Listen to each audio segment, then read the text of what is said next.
Cream cheese.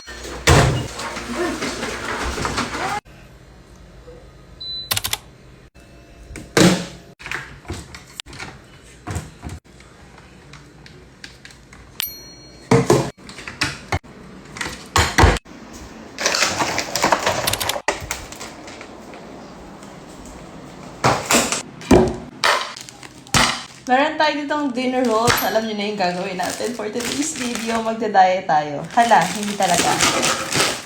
So, kalahati lang yung gagamitin natin para mapakinabangan pa natin yung kalahati. Bahala, bilihin niyo yun.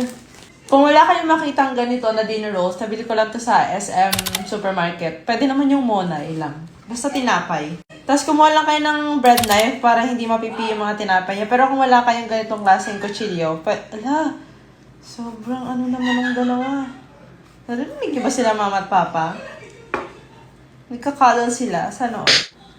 Tapos meron tayo itong salted butter. Ayan. So, kailangan natin itong palambutin ng very, very light. Ilalagay natin siya sa dinner rolls natin. Gagawin natin siyang filling. So, after natin mahiwa yung mga butter natin, salted butter, ilalagay natin siya sa loob. Tapos, itago nyo lang siya. So, hindi tayo magtitipid sa butter.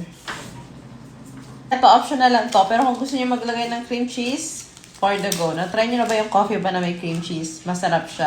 Nahiwa na natin yung mga cream cheese. Ngayon naman ilalagay lang natin yan sa ibabaw.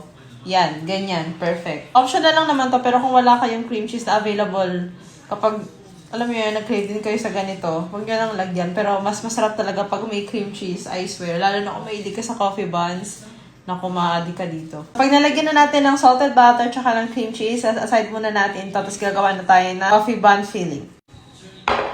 Maglalagay tayo ng unsalted butter, mga 20 to 25 grams. And then white sugar. And then mix nyo lang yung butter at saka yung sugar. Betlog ni Mika. Medium size lang. Lalagay na natin yung coffee.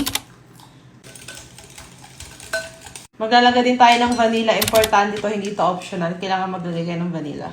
And thus, yung ating APF or all-purpose flour. And then, mix nyo lang sila para mag-bonding all together. Transfer lang natin sa piping bag para mabilis natin siyang malagay mamaya. Tapos, pwede na natin itong ilagay sa ibabaw. Huwag nyo nang lagyan ng design kasi mamaya magiging tunaw lang din yan.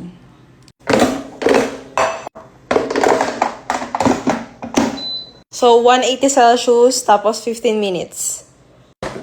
Finally, after 365 years, So, eto na yung ating coffee buns, DIY coffee buns. Kung meron ka namang air fryer, gawin mo.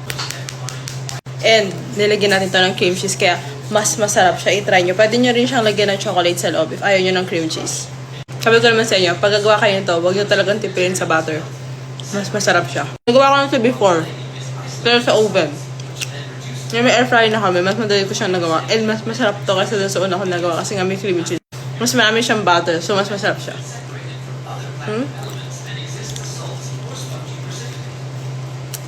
Perfect combo nito, alam mo kayo. Chocolate drink na malamig, promise.